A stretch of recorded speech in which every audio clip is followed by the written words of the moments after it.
UPSC pre के paper में सबसे भयानक जो क्वेश्चन पूछे जाते हैं एनवायरनमेंट के सेक्शन से पूछे जाते हैं, पर डरने की बात नहीं है। एनवायरनमेंट की भी कुछ इंपॉर्टेंट थीम है जहां से यूपीएससी बार बार सवाल पूछता है। ये थीम से यूपीएससी ने प्री 2024 एग्जामिनेशन में 5 क्वेश्चन पूछे थे, 10 मार्क्स के क्वेश्चन पूछे थे। ये थीम बड़ी इंपॉर्टेंट है और इस बार ये थीम और ज्यादा इंपॉर्टेंट है और जो टॉपिक बताने वाला हूं वो बहुत ज्यादा इंपॉर्टेंट है। वीडियो को अंत तक देखिएगा, मैं आपको प्रीवियस ईयर क्वेश्चंस को भी दिखाऊंगा, लॉजिक भी बताऊंगा, ये फिल्टर फीडर भी है बाय द वे, लॉजिक भी समझाऊंगा, यूपीएससी के प्रीवियस ईयर क्वेश्चन से कनेक्ट करके आपको एक टॉपिक बताऊंगा जो इस एग्जामिनेशन में आपको अच्छे मार्क्स गेन करने में, कट ऑफ को क्लियर करने में बहुत मदद करेगी। तो वीडियो पूरी देखा करिए भाई, आधी क्यों देखते हैं? आधी वीडियो जो देखते हैं उनके लिए अर्ज किया है, हमें छोड़कर आप गए तो हम भी ये कह जाएंगे, बीच भंवर में छोड़ने वाले भी बह जाएंगे। यदि युद्ध में अर्जुन बनना है तो पूरी बात सुनो, यदि युद्ध में अर्जुन बनना है तो पूरी बात सुनो, अर्ध कथाएं सुनने वाले अभिमन्यु रह जाएंगे। तो आधी बातें मत सुना करो, पूरी वीडियो देखा करो, तुम्हारा ही भला होगा। मैं तो पूरी मेहनत कर देता हूं वीडियो बनाने में, आप देखोगे तो आपको ही फायदा मिलेगा, अदरवाइज अभिमन्यु की तरह बीच चक्रव्यूह में फंस जाएंगे और वहीं निपटा दिए जाएंगे। अर्जुन बनिए, चक्रव्यूह को तोड़ना सीखिए। आइए मैं आपको कुछ सवाल दिखाता हूं पहले यूपीएससी प्री 2025 एग्जामिनेशन के। How many of the above poisonous species among them, consider the following butterflies, fish, frogs। और कितनी पॉइजनस है, यानी सवाल किस थीम से है, आप थीम समझिए, स्पीसीज। पहला सवाल यूपीएससी प्री 2024 का।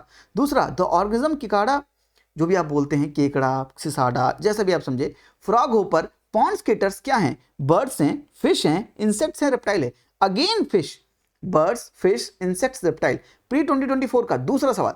तीसरा सवाल, parasitoids species are found in how many of the above kind of organisms? Species, crab beetles, centipedes, flies, termites and wasp। क्या है आंसर? आंसर पे कंसंट्रेट मत कीजिए, सवाल देखिए। तीसरा सवाल किस थीम से है? 3 सवाल हो गए यूपीएससी प्री 2024 के। चौथा सवाल, lions do not have a particular breeding season, unlike most other big cats, cheetah do not roar, unlike male lion, male leopard do not proclaim their territory by scent marking। और पांचवा सवाल UPSC का pre 2025 का, which among the following shows a unique relation with an insect that has co-evolved with it and that is only insect that can pollinate this tree। अब मेरी बात समझिए, UPSC ने प्री 2024 में 5 क्वेश्चन पूछे, 10 marks के question पूछे, जिस थीम का नाम है क्या है? जिस थीम का नाम क्या है? Yes, you guess it right, जिस थीम का नाम है स्पीसीज। ये बड़ी इंपॉर्टेंट है और इस बार क्या इंपॉर्टेंट होगा मैं बताने वाला हूं, और वो क्यों इंपॉर्टेंट होगा अदर यूपीएससी के पेपर के सवाल से कनेक्ट करके आपको दिखाता हूं। बस आप देखिए और ये चीजें पढ़िए। इस समय करंट अफेयर में भी है एक फिश जिसका नाम है डूम्सडे फिश। आइए इस फिश के बारे में समझते हैं। पहले कॉन्टेक्स्ट क्या है? Recent appearance of the rare oar fish near Baja California Sur Mexico have ignited discussions. I hope you got my point. यानी ये कुछ करंट अफेयर का कॉन्टेक्स्ट है, तो आप यूपीएससी में याद रखिए करंट अफेयर का कॉन्टेक्स्ट भी काम करता है। और ये इसको कहते क्या हैं? Often called doomsday fish, this creature sighting are thought to signal impending natural disasters, although the scientists have yet to confirm any definite links। Scientist confirm करेंगे, पर ये फिश जब भी देखी गई है उसके बाद कोई नेचुरल डिजास्टर हुआ है। ये किस फिश के बारे में बात कर रहे हैं? ये इस फिश के बारे में बात कर रहे हैं जिसका नाम क्या है? डूम्सडे फिश भी बोलते हैं और इसको और फिश भी बोलते हैं। अब समझिए the legend about the fish, nickname Ryugu no Tsukai. I hope you समझते हैं। Sea god's palace messenger in Japanese folklore and it is labeled as harbinger of the future natural disaster। यानी अगर ये सरफेस पे appear कर रही है और ये बाहर आ रही है, मतलब आगे कोई खतरा है, आगे कोई नेचुरल डिजास्टर होने वाला है। confirmed by the sighting of the fish just a few months before the 2011 Tohoku earthquake and the tsunami।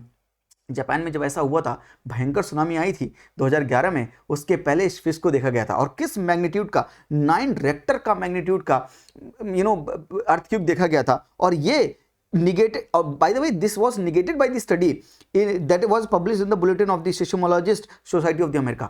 But हम ये समझ के चल रहे हैं ये डूम्सडे फिश जो है, जब भी ये बाहर आती है ये किसी न किसी एक बड़े डिजास्टर का सिंबल है। पहले तो ये बात, ये तो करंट अफेयर के कॉन्टेक्स्ट में इंपॉर्टेंट है, लेकिन इससे पूछा क्या जाएगा और चीजें क्या है, साइंटिस्ट का व्यू समझते हैं।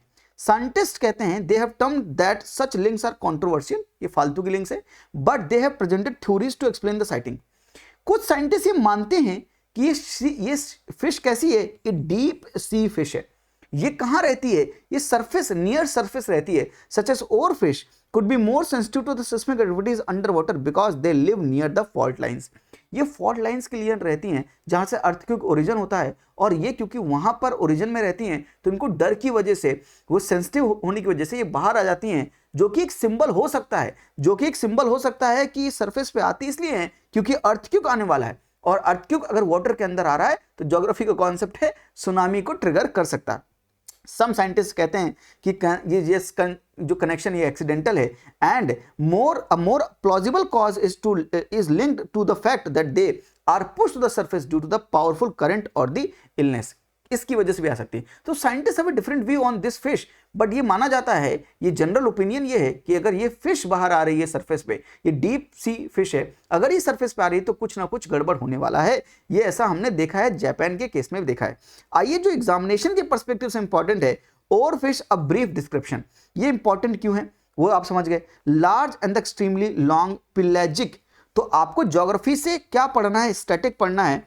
ओशियोनोग्राफी में वही मैं समझा रहा था, फिश इंपॉर्टेंट है या नहीं वो छोड़िए, स्टैटिक में आइए, इसलिए कहता हूं वीडियो पूरी देखा करिए।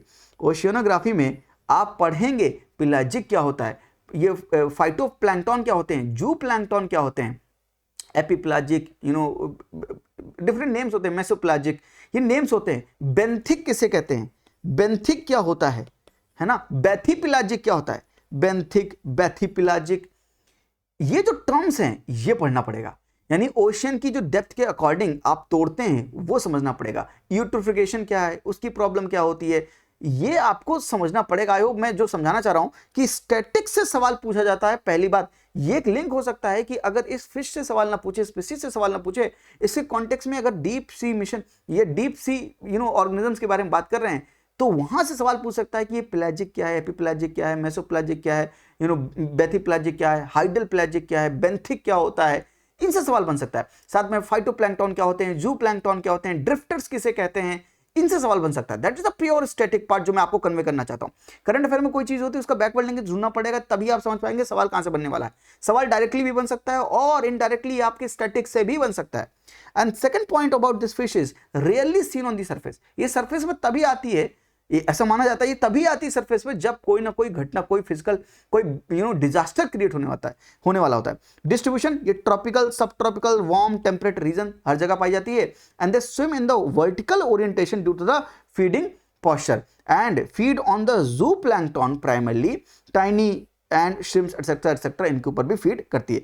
and they are filter feeders. This is the most important thing that fascinates ताकि मैं ये सवाल आपको बताऊं ये इंपॉर्टेंट क्यों है। ये मुझको इतना फैसिनेट इसलिए कर रहा है क्योंकि ये फिल्टर फीडर है। और यूपीएससी ने, अगर मैं आपको दिखाऊं, यूपीएससी ने पूछा था 2021 के प्री में, which one of the following is a filter feeder, catfish, octopus, oyster and pelican. UPSC ऐसा सवाल आपको फिर से फ्रेम करके पूछेगा और एक आपको लिख सकता है यहां पर और फिश, आपको यहां पर एक ऑप्शन दे सकता है और फिश। सेम क्वेश्चन होगा, सब कुछ ऑप्शन, गलत ऑप्शन सारे सेम होंगे, सही ऑप्शन को हटा के और फिश जोड़ के भी आपसे सवाल पूछ सकता है, because this fish is a filter feeder. UPSC pre 2021 का सवाल है। आई होप मैं आपको जो लिंक समझाने की कोशिश कर रहा हूं, फिश नहीं इंपॉर्टेंट होगी तो कोई बात नहीं, उसका बैकवर्ड लिंकेज, ये पेलाजिक, बैथीपेलाजिक, एपीपेलाजिक, ये स्टैटिक लिंकेज इंपॉर्टेंट है, जू प्लैंक्टन, फाइटोप्लैंक्टन। डायरेक्टली सवाल पूछा तो फिल्टर फीडर के ऊपर सवाल पूछ सकता है। ये माइंडसेट बनाना पड़ेगा। साथ में यूपीएससी ने और सवाल भी पूछे फिल्टर के ऊपर। रोल ऑफ बायोफिल्टर पूछा है, कब पूछा है, 2023 के प्री में पूछा है। सब लेटेस्ट सवाल हैं कि बायोफिल्टर्स क्या होते हैं। और यूपीएससी ने 2024 के सवाल में भी एक फिल्टर के ऊपर सवाल पूछा था, जहां पे वेस्ट वाटर ट्रीटमेंट करके ऑप्शन है, आप उसको जाकर एक बार जरूर देखिएगा। साथ में यूपीएससी हमेशा ऑर्गेनिजम्स के बारे में सवाल पूछता है, स्पीसीज के बारे में सवाल पूछता है। 2023 के पेपर में एक सवाल और भी पूछा था, which one of the following makes a tool with a stick to scrape insect from a hole in a tree or a log of food. ऐसे सवाल यूपीएससी थीम क्या है, स्पीसीज से सवाल पूछता है। इस बार और फिश इंपॉर्टेंट हो सकती है, फिल्टर फीडर भी है, तो which among the following is a filter feeder, इस तरह का सवाल बना के पूछ सकते हैं, या वो बैकवर्ड लिंकेज ढूंढ के आपको इस बार सवाल ओशियोनोग्राफी से सवाल पूछ सकते हैं। 2023 में, मैं आपको फिर से रिपीट करके बोलता हूं, आप जाके वीडियो देख लीजिएगा, 2023 में ज्योग्राफी से बहुत ढेर सारे सवाल आए थे।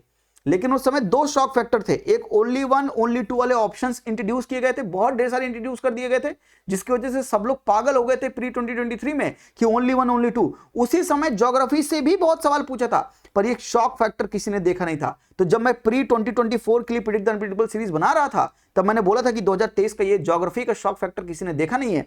2024 में ज्योग्राफी से बहुत सवाल पूछेगा। वीडियो पढ़िए, आज भी आप जाके देख सकते हैं। और यूपीएससी ने 2024 से भी 20+ क्वेश्चन ज्योग्राफी से पूछे, 1/4 ऑफ द पेपर ज्योग्राफी से था। 2025 में भी ज्योग्राफी का कौन सा पोर्शन इंपॉर्टेंट हो सकता है? एक पोर्शन ओशियनोग्राफी इंपॉर्टेंट हो सकता है, या डायरेक्टली स्पीशीज से सवाल पूछा तो फिल्टर फीडर के रूप में आपको और फिश से मिलवाया जा सकता है। I hope you are understanding the mindset जिसके बारे में मैं बात करता हूं। ये माइंडसेट समझना जरूरी है। अगर माइंडसेट को फुल्ली डेवलप करना है तो जी हाँ, बिल्कुल मेरे पास एक पेड प्रोग्राम है जिसका नाम है माइंडसेट बिल्डर प्रोग्राम, जिसके लिंक डिस्क्रिप्शन में है। प्रेडिक्ट द अनप्रेडिक्टेबल सीरीज इस प्रोग्राम का 5 to 10% है, इससे ज्यादा नहीं है। ये प्रोग्राम में अगर सब कुछ, इस प्रोग्राम में हम थीम्स बताते हैं, आपको हर एक सब्जेक्ट का थीम बताते हैं, सवाल कैसे करते हैं, टाइप ऑफ क्वेश्चन क्या है, टाइप ऑफ ऑप्शन क्या है, कैसे डिफरेंट लिंकेज है, लॉजिक क्या है यूपीएससी का, किस लॉजिक से सवाल पूछता है, ये बताते हैं। साथ में इंपॉर्टेंट क्वेश्चन भी बताते हैं। इसके बारे में आप चेक कर लीजिएगा, लिंक डिस्क्रिप्शन में। आई होप आज का जो टॉपिक मैं बताना चाह रहा था वो मैंने कन्वे की बात, और मैंने आपको जो लॉजिक समझाया, उस लॉजिक से आप अपनी आंखें खोलेंगे, अपना ब्रेन खोलेंगे और इस एग्जामिनेशन को बेहतर तरीके से देख पाएंगे, स्मार्टली अप्रोच कर पाएंगे। आज के लिए इतना ही। हंसते रहिए, मुस्कुराते रहिए। थैंक यू, नमस्ते, जय हिंद।